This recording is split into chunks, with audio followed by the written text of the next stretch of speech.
지난 주말 프리미어 리그는 북런던 역사상 가장 슬픈 순간 중 하나를 목격했습니다. 토트넘 호스퍼는 3연패를 당하며 12위로 추락했는데 이는 20년 만에 최악의 성적입니다. 토트넘 호스퍼 스타디움의 개막식은 침울하고 적대적인 분위기였습니다. 제이미 레드냅과 마이카 리처즈 같은 다른 스카이 스포츠 전문가들이 토마스 프랭크 감독의 전술적 실수와 수비 부실을 분석하는 동안 아스날의 레전드이자 세계에서 가장 통찰력 있는 축구 분석가 중 한 명인 티에리 아그리에는 고개를 저으며 전술적 비난을 중단하라고 요구했습니다. 아그리는 토트넘의 문제는 다리가 아니라 심장이며 어리석게도 그 심장을 미국에 팔아넘겼다고 단언했습니다. 붕괴의 배경, 위대한 방패를 이룬 후 아그리는 이전 라이벌들의 현재 상황에 대한 냉혹하지만 솔직한 평가로 분석을 시작했습니다. 그는 그들의 붕괴에 놀라지 않았습니다. 저는 손흥민이 떠난 날부터 그것을 예측했습니다. 토트넘의 12위 성적에 사람들이 충격을 받았을까요? 저는 아닙니다. 뉴캐슬이나 팰리스에게 졌다는 것에 대해 논쟁하고 있으니까요. 가혹한 진실은 토트넘이 손흥민을 방출하기로 결정한 날, 그들은 이미 죽은 목숨과 다름없었다는 것입니다. 그는 위대한 방패의 개념을 설명했습니다. 지난 10년, 특히 지난 3년 동안 손흥민은 단순히 골을 넣거나 도움을 기록한 것이 아닙니다. 그는 구단의 방패였습니다. 그의 믿을 수 없을 만큼 훌륭한 활약은 다니엘 레비 감독의 부실한 경영과 이적 시장의 모든 실수를 덮어주었습니다. 그는 팀 동료의 잘못된 패스를 아름다운 골로 만들어냈습니다. 그는 미소와 리더십으로 혼란스러웠던 드레싱룸을 가족처럼 만들었습니다. 그는 감독과 젊은 선수들에 대한 책임을 짊어졌습니다. 손흥민이 떠나면서 그 방패도 사라졌습니다. 그리고 지금 여러분이 보고 있는 것은 12위라는 절망과 공황입니다. 이것이 바로 토트넘의 진짜 모습입니다. 마법을 잃은 평범한 중국팀입니다. 공연 외에도 웨리는 구부리그 문화를 깊이 파고들어 팀의 개인적인 붕괴를 상징하는 작지만 중요한 세부 사항을 지적했습니다. 이 패배에서 제가 가장 역겨웠던 것은 점수나 수비 실수가 아니었습니다. 웨리의 눈이 굳어졌습니다.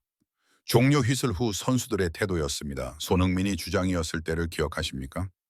패배가 아무리 고통스러웠고 뉴캐슬이나 리버풀과 아무리 가까웠더라도 손흥민은 항상 선수들을 경기장 주변으로 이끌고 관중에게 박수를 보내고 사과의 의미로 고개를 숙이는 첫 번째 사람이었습니다.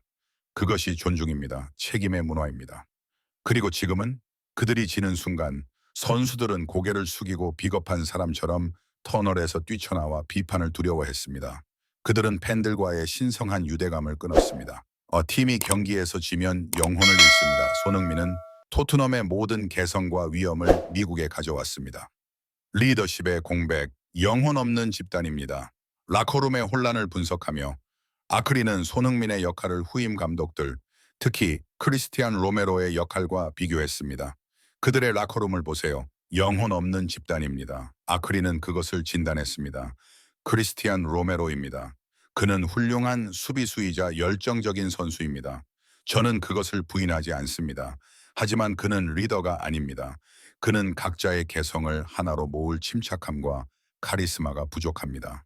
그는 마이키 무어나 윌렌시어 같은 19살짜리 선수들을 인터뷰에 데려오거나 심지어 함께 뛰는 것에 대한 합의를 위해 긴급 회의를 소집해야 했습니다. 이 모든 것은 인사관리 측면에서 극도의 공황 상태를 보여줍니다. 아크리는 토트넘 내부 관계자의 말을 인용하며 결론을 내렸습니다. 라고 그는 말했습니다. 폴 오키프 토트넘 헌신적인 기자의 말이 옳았습니다. 성공적인 팀에는 도덕적 기반이 필요한데 토트넘은 그들의 가장 위대하고 유일한 리더를 팔아치우고 이제는 형편없는 선수들 몇 명과 트레이드했는데 이것만으로는 문제가 해결되지 않습니다. 티리 아크리의 분석은 언제나처럼 날카롭고 통찰력이 넘칩니다. 단 한 명의 리더가 어떻게 조직을 파괴할 수 있는지를 생생하게 보여주는 사례입니다. 여러분의 조직에도 방패막이 역할을 하는 리더가 있나요? 댓글로 여러분의 생각을 공유해 주세요. 영상이 마음에 드셨다면 좋아요와 구독 부탁드립니다. 감사합니다. 통계 이야기, 가장 어두운 시절, 자신의 주장을 뒷받침하기 위해 아크리는 토트넘의 쇠퇴가 구조적 문제였음을 증명하는 충격적인 통계를 제시했습니다. 숫자는 거짓말하지 않습니다. 아크리는 대형 스크린을 가리키며 통계를 제시했습니다. 경기당 평균 9.5개의 슈팅 오은 2003년 4월 이후 최저치입니다. 결정적인 찬스 창출 횟수는 손흥민 감독이 지휘봉을 잡았던 작년 동기 대비 60% 감소했습니다. 20년 만에 최악의 11라운드 득점 기록입니다. 토마스 프랭크 감독은 352개에서 433개로 5-4-1 전술을 끊임없이 바꿨습니다. 이는 유연성이 아니라 공황 상태입니다. 선수들은 더 이상 문제를 해결하고 결과를 만들어내는 손흥민이 없기 때문에 시스템에 대한 믿음을 잃었습니다. 아크리는 감정적으로 결론을 내렸습니다. 저는 아스날맨입니다. 평소라면 토트넘이 무너지는 것을 보고 기뻐했을 텐데 축구 팬으로서는 안타깝습니다. 토트넘은 손흥민을 젊은 선수나 비싼 영입으로 대체할 수 있다고 오만하게 생각하며 사실상 자살 행위를 저질렀습니다. 그는 단순한 선수가 아니라 구단 전체의 운영 체계입니다. 그런데 이제 그 운영 체계를 제거함으로써 시스템이 마비되었습니다. 티에리 아클리의 진단은 토트넘의 붕괴를 지켜본 동료 전문가들의 폭넓은 지지를 받았습니다. 전설적인 선수들도 반응했습니다. 전 리버풀 수비수 제임스 캐러거도 이에 동의했습니다. 저도 티에리의 의견에 동의합니다. 다니엘 레비는 항상 자신의 사업에 자부심을 가지고 있었지만 손흥민을 판 것은 그의 커리어에서 최악의 결정이었습니다. 해리 케인을 판다면 팀을 재건할 수 있겠지만 손흥민을 판다는 것은 구단의 문화를 파는 것을 의미합니다. 토트넘은 이제 평범한 사람들의 집합체일 뿐입니다. 게리 네빌은 토트넘은 두려움이라는 요소를 잃었습니다. 라고 덧붙였습니다. 과거에는 스퍼스가 충분히 강하지 않았을 때조차도 상대팀은 손흥민의 광기를 두려워해야 했습니다. 현재 스퍼스 선수단을 보면 아무도 그들을 두려워하지 않습니다. 그들은 약하고 소심해졌습니다. 로메로는 강인하게 행동하려고 하지만 상대를 존중하지 않고 그저 카드를 받을 뿐입니다. 역대 최다 득점자인 앨런 시어러도 이러한 견해에 동의합니다. 도미닉 솔랑케나 히샬리송의 플레이를 보는 것은 안타깝습니다. 아무도 테이블을 차리지 않고 아무도 수비를 잡지 않고 아무도 득점의 부담을 공유하지 않습니다. 손흥민이 모든 것을 해냅니다.